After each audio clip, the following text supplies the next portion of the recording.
Hola, ¿qué tal? Buenas tardes, buenas noches, buenos días, dependiendo de la hora que veas este video.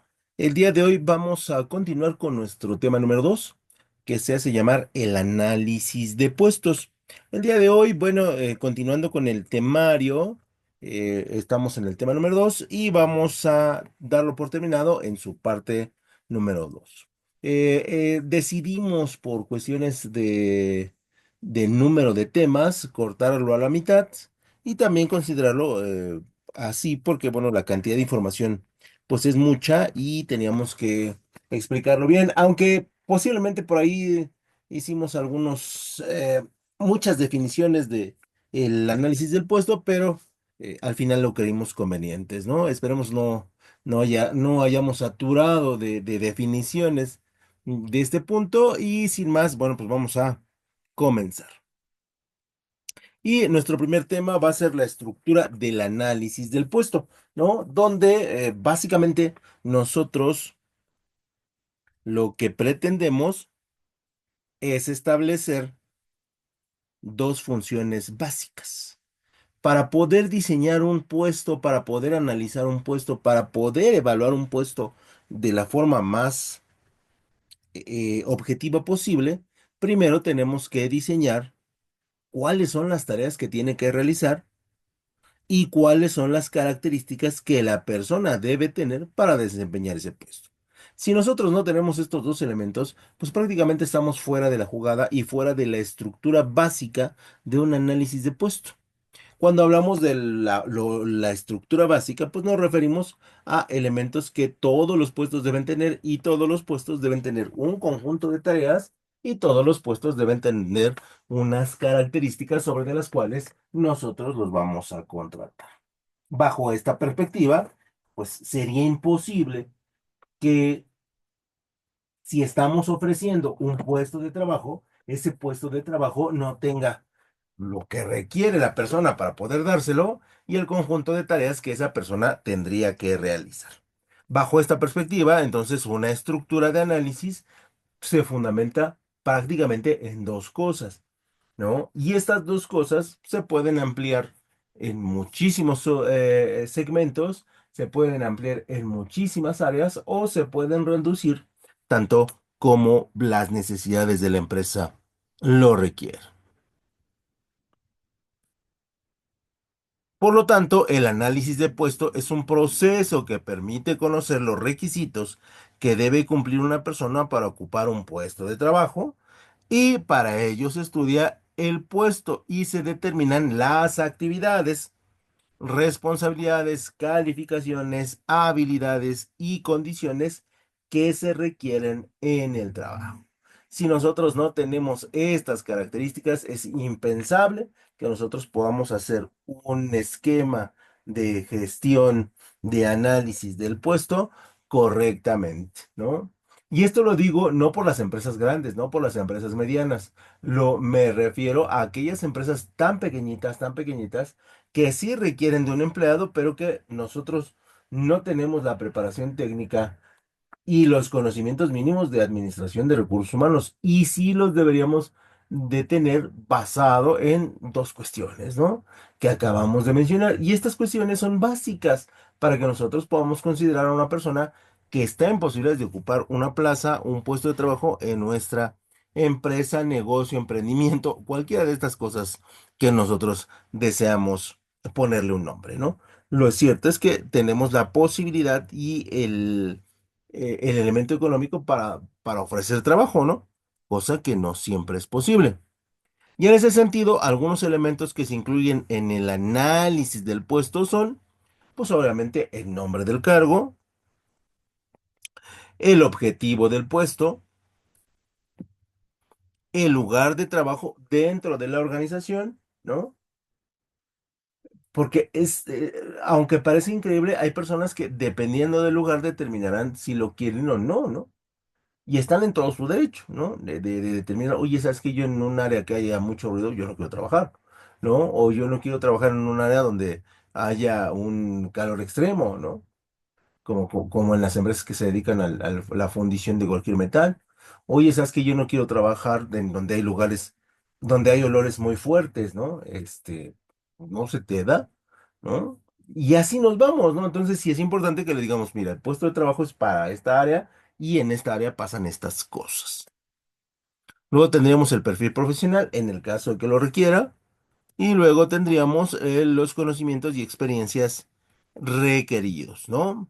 Y también describiríamos las actividades que se tienen que realizar y las rutas de crecimiento profesional. Estas no se describen en la mayoría de los puestos, o por lo menos en México no se describen, pero dentro del análisis del puesto, dentro del documento que nosotros tenemos que elaborar, ahí sí están, ¿no? Este puesto va a crecer en tal tiempo y este puesto, el máximo que va a alcanzar es este nivel, ¿no? O sea, ya se tiene contemplado y pues ya sabes que si lo contratas, si contratas a una persona que tiene una ruta de crecimiento muy amplia, pues entonces las características y la experiencia y las habilidades tendrán que ser mayores.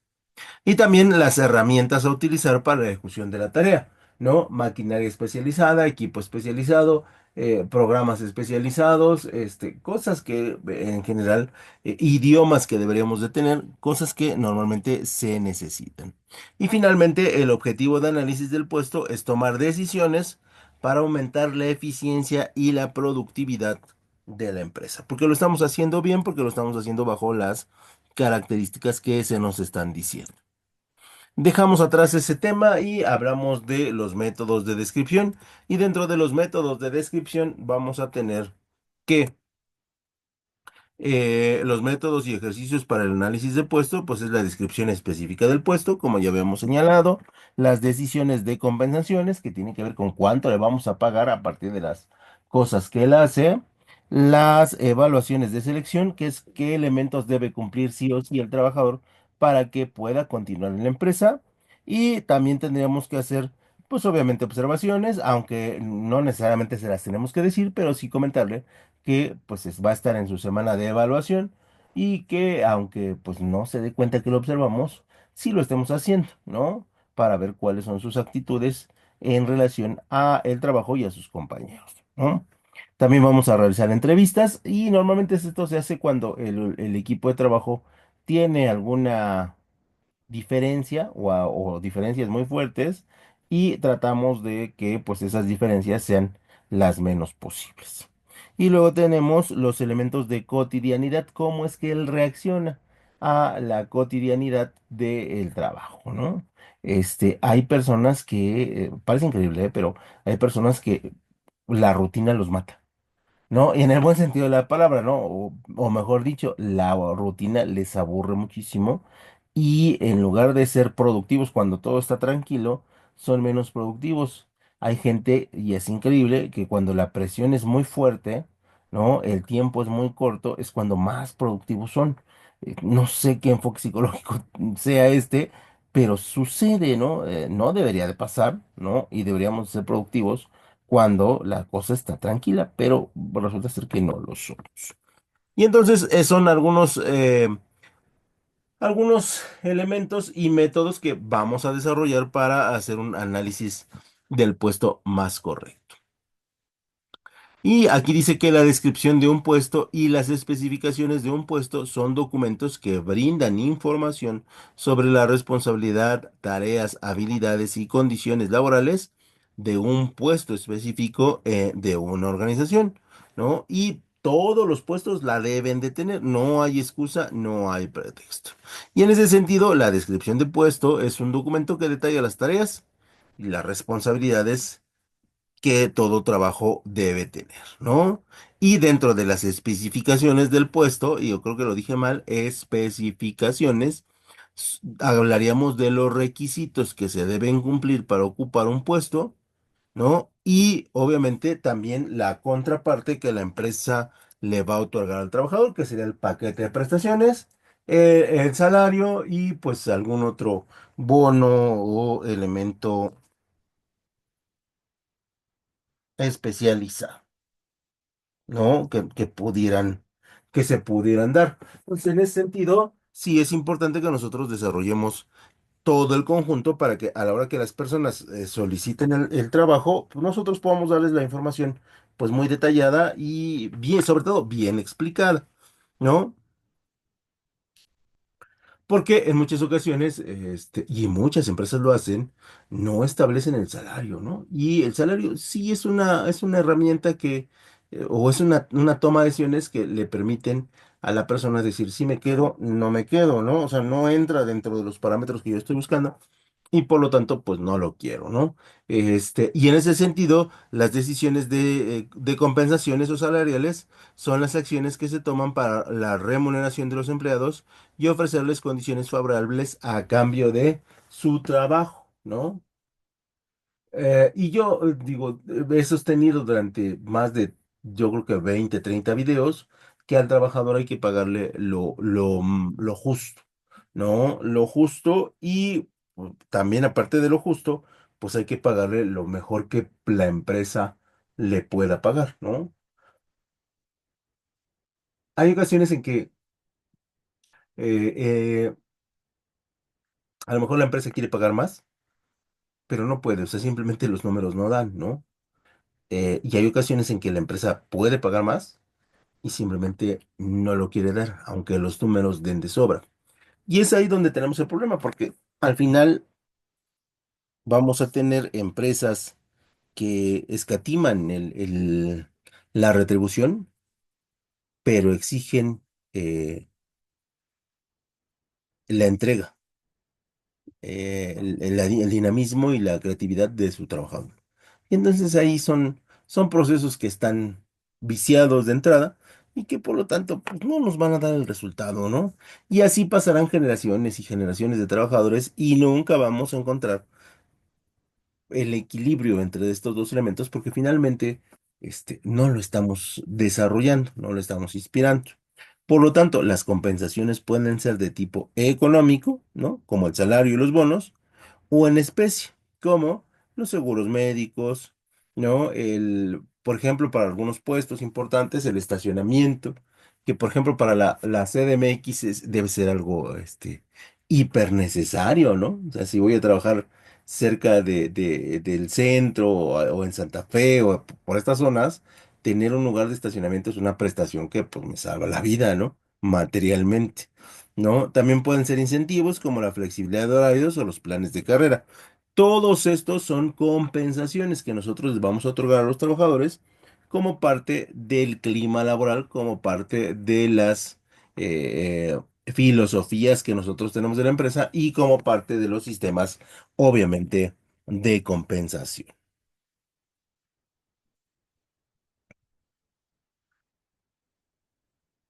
Y las compensaciones son importantes, obviamente, porque equilibran los beneficios laborales con la rentabilidad de la empresa, porque mejoran la imagen corporativa de la empresa, y eso es muy cierto, ¿no?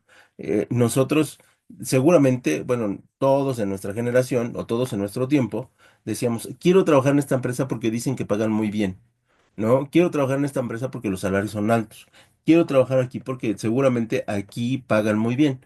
¿No? Sí hubo ocasiones, seguramente a ustedes también les ha de haber pasado, en que decían, ah, ya entré aquí y me van a pagar muy bien, y resulta ser que, pues era todo lo contrario, ¿no? Sí eran condiciones difíciles de trabajo y que, pues eso también daña la imagen corporativa de la empresa y pues tú vas y corres y dices, no, aquí no. Hoy en la era de la información, hoy en la era de la comunicación a gente que no conoces, dices, no trabajen aquí porque aquí es espantoso, ¿no?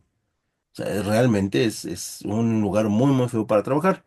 Otra de los beneficios o elementos de las compensaciones es atraer y retener a los empleados. Por supuesto, ¿no? A quien le pagan bien, pues no se va a querer ir, ¿no?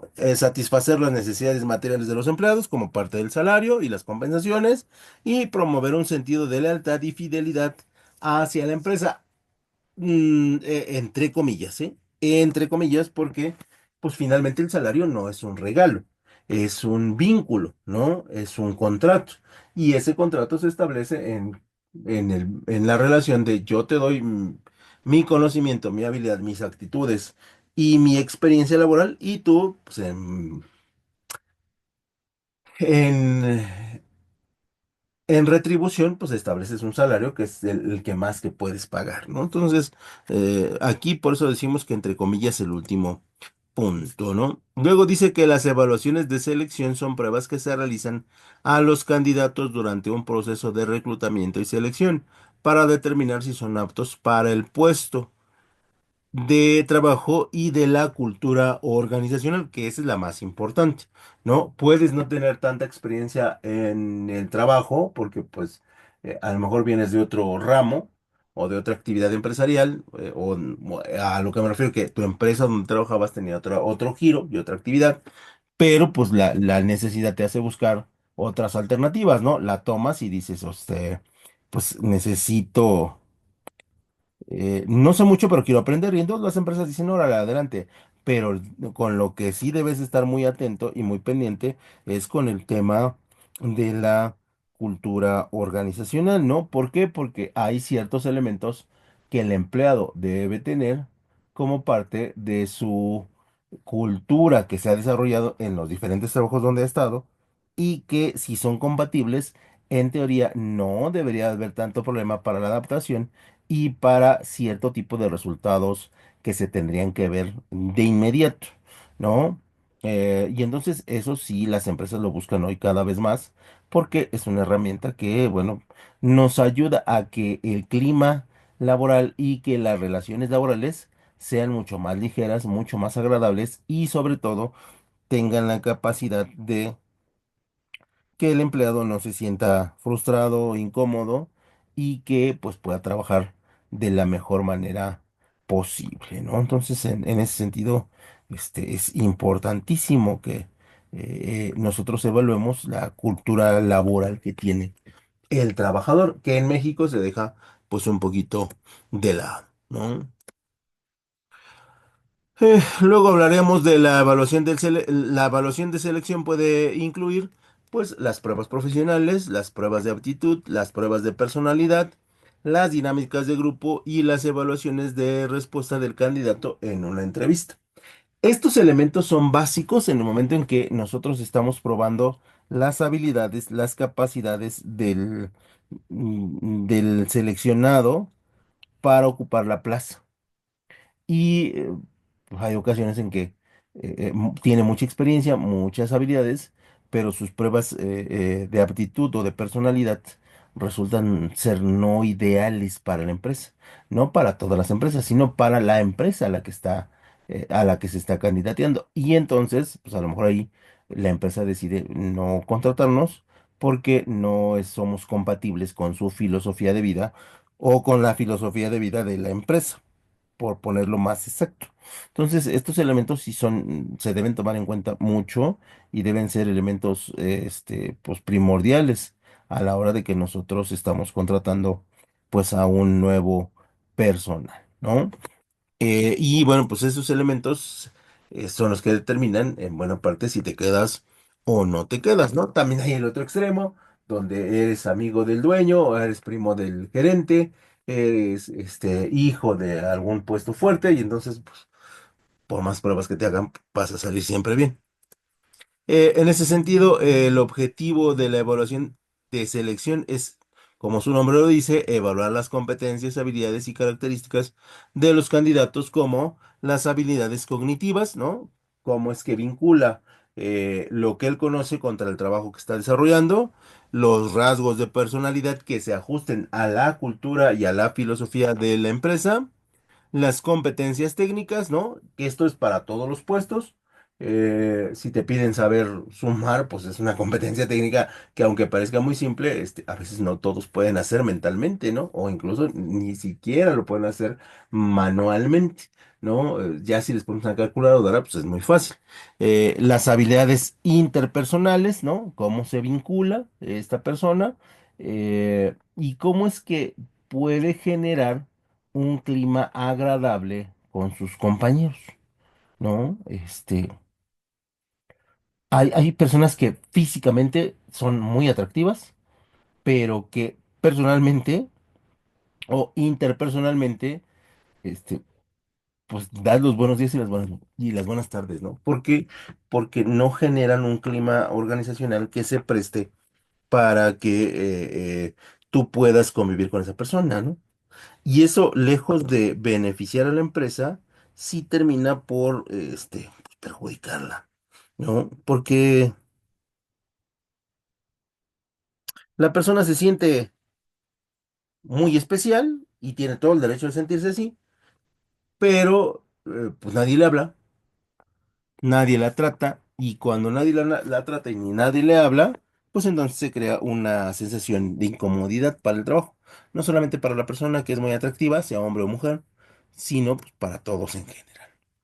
Y también vamos a evaluar los comportamientos y capacidades de adaptación, que esto es también uno de los elementos, pues digamos que modernos que se están generando en la industria para poder determinar cuál es su capacidad en la que el trabajador dice, estoy listo, vamos a darle, vamos a seguirle, aunque haya dificultades en el entorno, ¿no? Y sí hay ocasiones hay que muchísimas dificultades.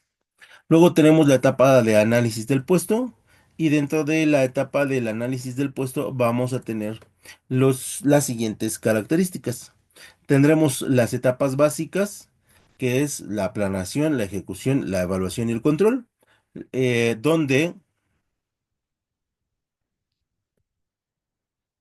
la etapa de planeación se determina mediante los cargos a describir. Esto es un proceso previo a que nosotros empecemos la contratación, ¿no? Vamos a tener que elaborar un cronograma de trabajo, ¿no? En cuánto tiempo debemos contratar así a qué tipo de personal, ¿no? Y ajustarnos a ese tiempo.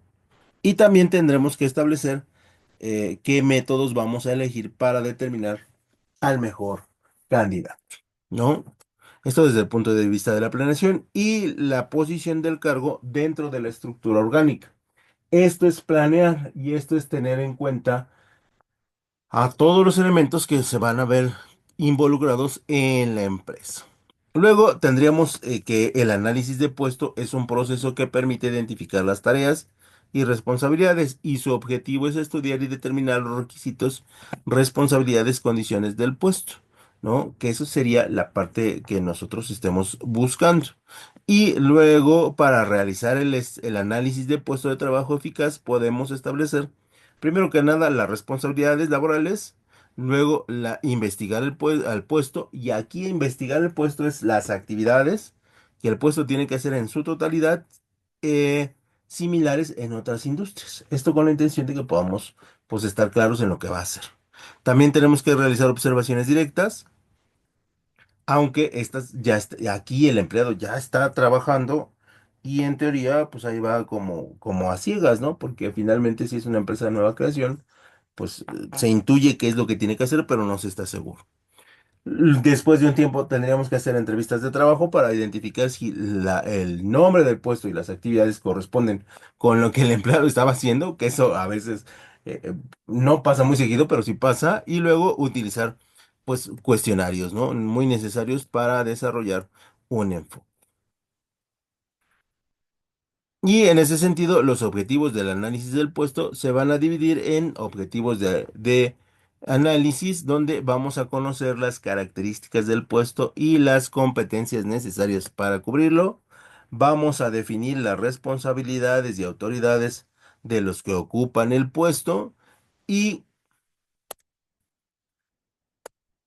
vamos a simplificar el trabajo y evitar duplicidades de mando, que aquí es donde que ningún puesto haga la misma actividad que otro puesto, ¿no? Porque si no, imagínense. Reducir el número de quejas y rotación de personal, que esto es un elemento básico, ¿no? Es una métrica básica por respecto de las empresas. Y luego vamos a perdón, situaciones de conflicto antes de que entorpezcan el trabajo, ¿no? Continuando con los objetivos, es establecer un nivel de salario apropiado para cada puesto, ayudar a la toma de decisiones para establecer quién serán los sucesores de diversos planes de carrera, y el análisis del puesto es un proceso que recopila información sobre las funciones, responsabilidades y competencias de forma pues realmente muy detallada. Y eso sería todo por mi parte. Espero no haberme ido tan rápido, pero ya en la clase voy a tratar de irme más despacio y explicarlo con mayor detenimiento. Por su atención, mil gracias y nos vemos en la clase, muchachos.